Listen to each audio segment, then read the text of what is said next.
কোনো ধর্মে বিতৃষ্ণা নেই। পুজো উদ্বোধন করতে এসে বললেন শুভেন্দু অধিকারী, একতার বার্তা দিলেন। দেখুন টিভিএন বাংলা নিউজে কি বলছেন।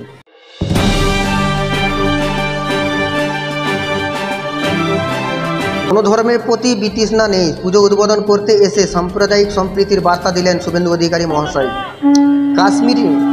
কাশ্মীরে আজ রাজ্যের বিধানসভার ফলাফল নিয়ে তিনি বলেন, কাশ্মীরের মাঙ্গে আজাদি ভাগাভাগি হয়েছে, কিন্তু আমরা এক হব, বললেন শুভেন্দু অধিকারী। বিস্তারিত দেখুন টিভিএন বাংলা নিউজে আমাদের চ্যানেলে।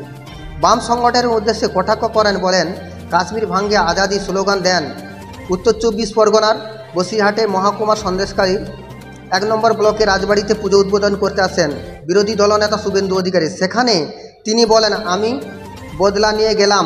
এখানকার প্রধান জিয়াউদ্দিন মোল্লা তিনি অশান্তি পাকিয়েছেন। পাশাপাশি তিনি বলেন, চা শ্রমিকদের বিজেপি ক্ষমতায় আসলে চা শ্রমিকদের 20% জমি বোনাস দেবে এবং তাদের জমি সরকারি পাট্টা হিসাবে দেওয়া হবে।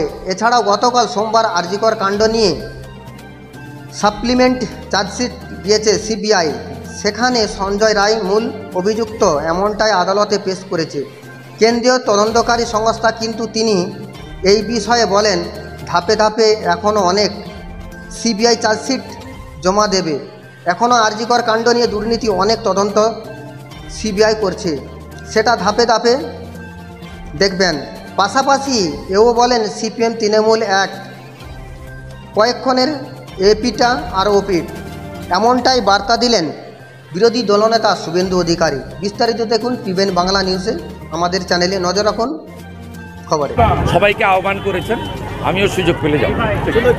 চা শ্রমিকদের বিষয় নিয়ে মুখ্যমন্ত্রী বারংবার বলেন, কিন্তু দেখা গেল পাশের রাজ্য 20% বোনাস বিজেপি সরকার এলে করব।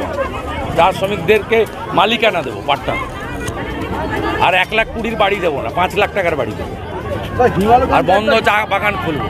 হিমালগঞ্জে গেরুয়া কাপড়ের মণ্ডপ করা তাকে পুজোর পারমিশন দেওয়া হয়, জোর করে পুজো করবে, পুজো করার কারো অনুমতি লাগে। এটার নাম হিন্দুস্তান।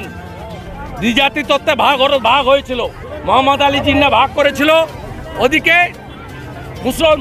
মুসলিমদের জন্য আর ভারতীয় বা হিন্দুদের জন্য ভারতবর্ষে হিন্দুদের পূজা করার জন্য কারো অনুমতি লাগবে না। সিসিটিভি বসানো